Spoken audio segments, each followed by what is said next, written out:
Hello folks, and welcome to the Lair. Today we will pick up where we left off at the end of last video and talk about the Thran Empire. The events we will cover are described mainly in J. Robert King's novel The Thran, published in 1999 and chronologically the first canonic novel regarding Magic's world. After the Numina gave their lives to destroy Corona, there is a large gap in the knowledge regarding the history of Dominaria. All we know is that somewhere during this time, the Thran Empire was founded on Phyrexia, a large continent in the northern hemisphere of Dominaria, positioned in the middle of the ocean, halfway between Shiv and Arona. Hold on a second, before we continue, it is essential to establish some sort of dating system that we're going to use as reference. In our case, it will be the Argivian Calendar, or AR for short, which is the primary calendar used in Dominaria, and sets the year 0 as the year in which two main characters of Magic's lore were born, the true brothers Urza and Mishra. Although the calendar came to be used only centuries after the actual time of the brothers, it is also used as main reference to talk about previous events retrospectively. Its name derives from New Argiv, the largest and most notable of the Thracian Isle in Dominaria, a land famously known for its brilliant scholars. While the actual founding of the empire is lost, we do know that the Thran were not originally from the Thracian Isle. They had migrated there, probably from the east, expanding their influence to 2/3 of the continent. By the year -5000 AR, the Thrans were at the peak of their power, with outposts that spanned from Shiv to Kalaman. It is said their patriarchs all founded a city, or took over a city that was already there, perhaps. The oldest documented event in Thran history dates back to the year -4903 AR, when Halcyon was identified as capital city of the empire 200 years prior to its destruction.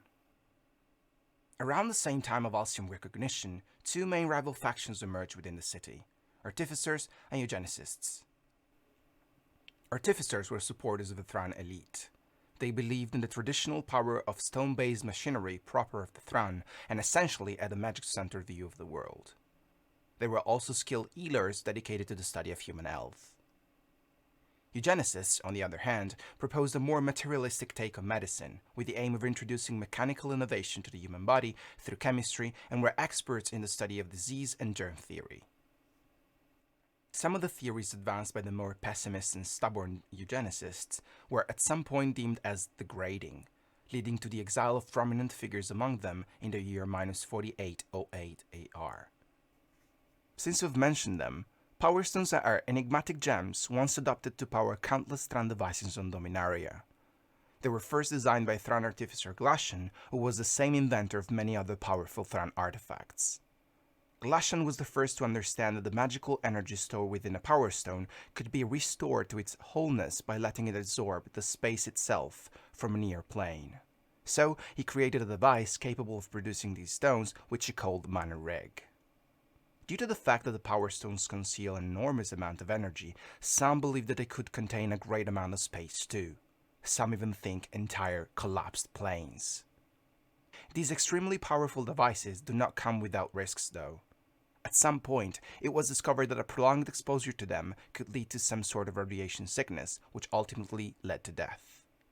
Also, extra care is needed when handling them because damaging a Powerstone can cause all of the energy stored within it to be released at once, resulting in an immense explosion.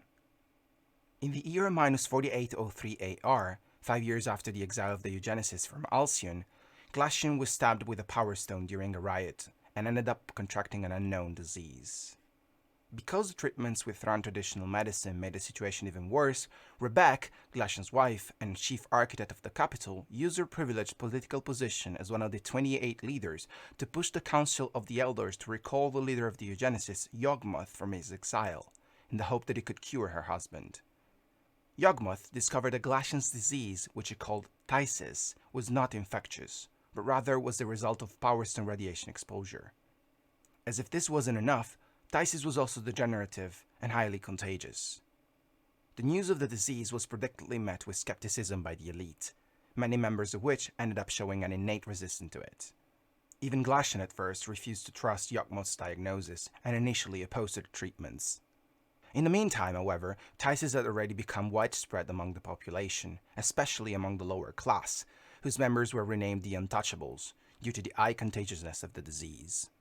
In an attempt to limit the infection, people were crowded inside a cave system known as the Caves of the Damned, located below the city and especially directly below the Mana Rig. The social unrest became unbearable, and with time it led to several revolts and riots expressing the Untouchables' outrage towards the ruling class of Halcyon.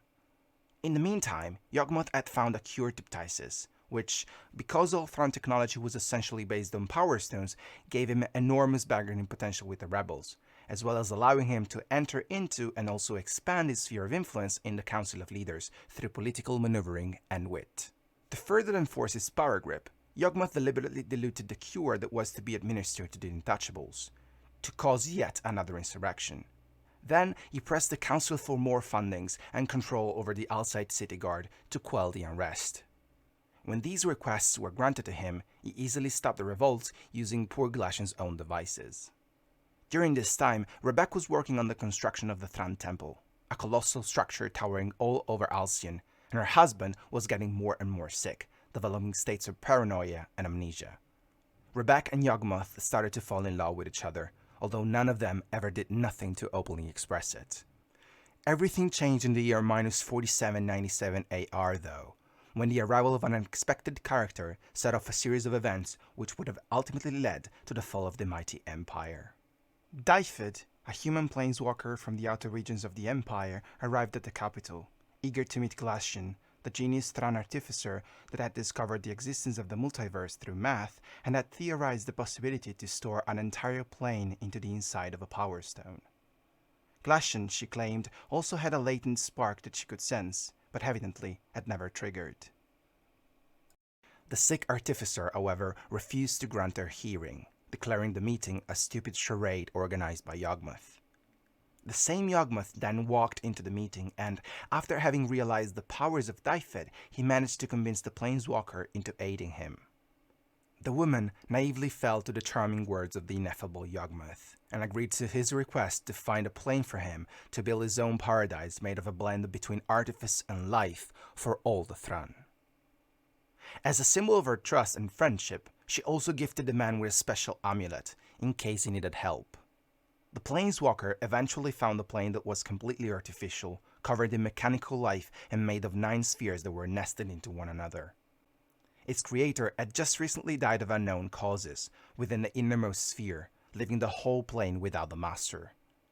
Dyfed then proposed to Yawgmoth to attempt to establish his psychic control over the plane before it could succumb to slow and unstoppable decay due to the absence of a controlling will. Yawgmoth successfully connected to the plane, fusing with its core and effectively becoming a godlike being while staying there. He then called his new world Phyrexia. Wait a second, let's not rush things. Soon after having spoke to Dyfed, Yawgmoth had to face yet another revolt. Jix, leader of the Untouchables and stabber of Glacian, led another huge riot on the city. This time, however, the eugenicist was prepared. Yawgmoth had made an artifact based on Glacian's designs that allowed him to remotely control every piece of Power Stone technology within the city. With this new formidable weapon, as well as the support of the outside city guard, he easily managed to push back the invasion and compel Jix into complete obedience. Some time passes as the city is being rebuilt. During this time, Yawgmoth comes to be regarded as a hero for having so effectively tamed the riots, and a festival is organized in his honor. Before the event could commence, however, the Thran Alliance, a battalion representative of 25 nations and made of dwarves, minotaurs, catfolk, elves, Viashino, the barbaric tribes of Gulatomatia, and the Thran city-states of Chignan, Lozanon, and Wigton, amassed outside the city walls. These people claimed grievances against Yawgmoth, who, during his 5 years of exile from the capital, they contended, had manipulated and killed their leaders, as well as plotted to unleash a storm of unexplainable plagues, which had killed countless of them. Now, the Alliance threatened to wage war against Halcyon if he was not to be removed from power, as well as to anyone who would stand beside him. Finally, an ultimatum was issued by the delegation. Should the city not surrender Yawgmoth to them, open war against the capital would have been the consequence. To this, the Elder Council responded with 2 internal votes, in which the position to not give up Yawgmoth barely won. Immediately after, however, the men overthrew the council entirely, declaring the martial law. Yawgmoth then used the pendant it was gifted to call upon Dyfed. He asked the Planeswalker to exile all members of the Council to Mercadia, a plane close to Dominaria, on the pretense of protecting them from the, at this point unavoidable, Civil War. With further assistance by an unaware Dyfed and valuable insights into Powerstone physics by a completely delusional Glacian, he managed to convince the Planeswalker to open a stable interplanar portal between the world she had found for him and the caves of the dam below the capital, which in the meantime had become sterile laboratories for Yawgmoth's sick experiments. He then offered the portal to the Thran people in the caves as a safe refuge from Powerstone radiations. He bound himself to the plane's core and became its god. Phyrexia was born. At this point, Yawgmoth also asked Rebbec to construct an infirmary where to treat the sick untouchables on Phyrexia. 9,000 years later, that same infirmary would become Gamalgoth, the first city of Phyrexia. As Rebbec was creating this masterpiece, in order to gain her trust, the merciless Yawgmoth claimed to know the reasons why Glacian was still sick. A fragment of the Powerstone with which he was stabbed still remained in his body and prevented the cure from having effect. Yawgmoth removed this fragment, but at the same time, he secretly hid inside Glacian's body the two halves of the Powerstone that was used by Dyfed to create the portal to Phyrexia. His aim was to accelerate Glacian's disease so that he could then claim Rebbec for himself. Also, right after the majority of the Untouchables were gone through the portal, he proceeded to slaughter part of the outside population and harvest their limbs to construct Phyrexian horrors. In the meantime, Thais' patients on Phyrexia were being implanted with dormant, empty Powerstones that would drain the sickness away and cure them. As they were getting better, however, the patients slowly and mysteriously began to evolve too, growing longer, thinner, stronger, and faster. Back on Dominaria, the Thran Civil War begins. In Thran historiography, this conflict is also known as the Thran Phyrexian War, due to the fact that consequently to his experiments on clueless Alcide citizens that had fled on Phyrexia, Yawgmoth had managed to create monstrous abomination only vaguely resembling human beings that he called Phyrexian horrors, and which then were employed in the war. The first stages of the war went well for the Alliance, which quickly managed to take control over the cities of Fennan and Orlanson. A furious Yawgmoth responded with utmost cruelty, carpet-bombing Fennan to kill as many as he could, indifferent to the fact that the city hosted a great deal of his followers. At this point, Dyfed, who had finally understood the extent of Yawgmoth's cruelty, traveled to Phyrexia to order him to step down from his position and to put an end to this madness, surrendering to the Alliance and freeing its delegates. In return, she would have helped him with curing the sick Thran population on Phyrexia. At first, the men seemed to yield to the Planeswalker's request. Soon after, though, as the ruler of this new world showed Dyfed the unspeakable results of his experiments on the outside population and the horrors that he had created, she was utterly shocked. In that moment, Yawgmoth took advantage of Dyfed's destruction and stabbed her in the skull with a Powerstone blade that damaged her brain and prevented her from giving shape to any coherent thought, and therefore from planeswalking away.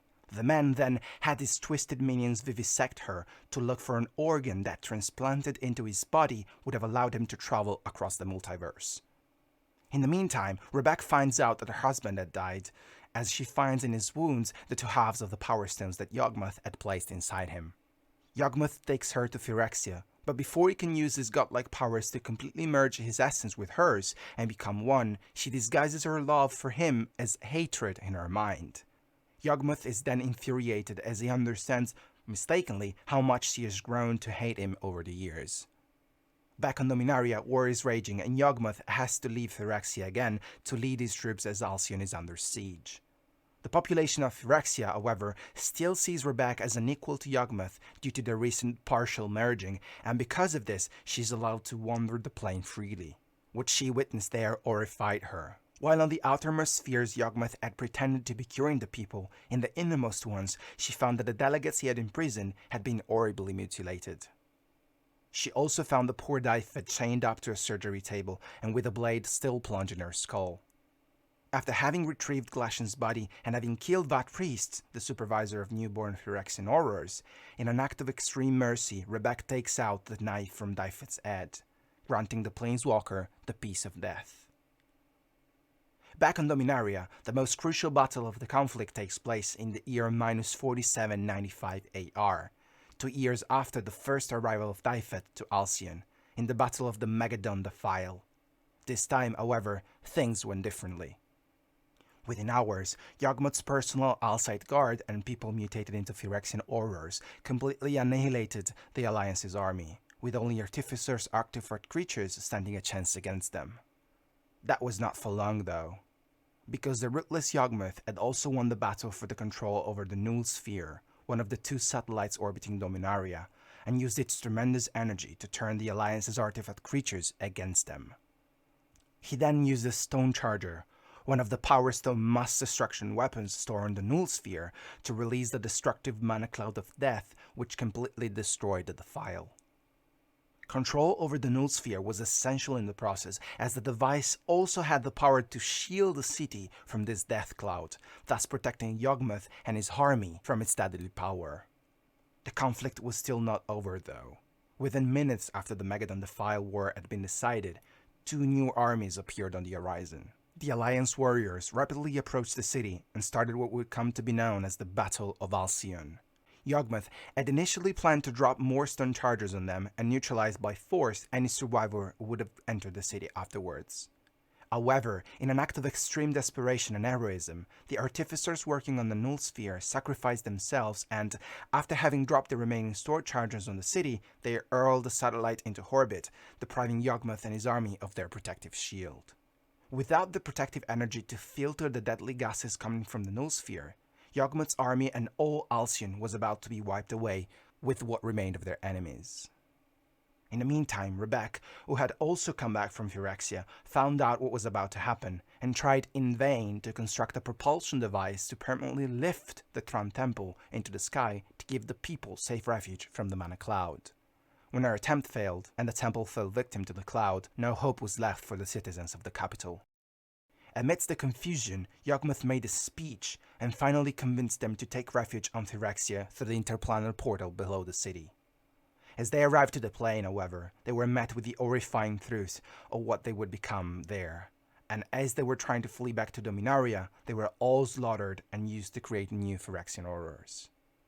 Yawgmoth was planning to remain on Phyrexia the necessary amount of time for the cloud to dissipate naturally and then go back to Dominaria to finish what he had started.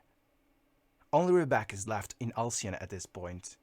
Through the 2 reunited halves of the Powerstone that had killed her husband, she is again able to connect to his spirit and talk to him.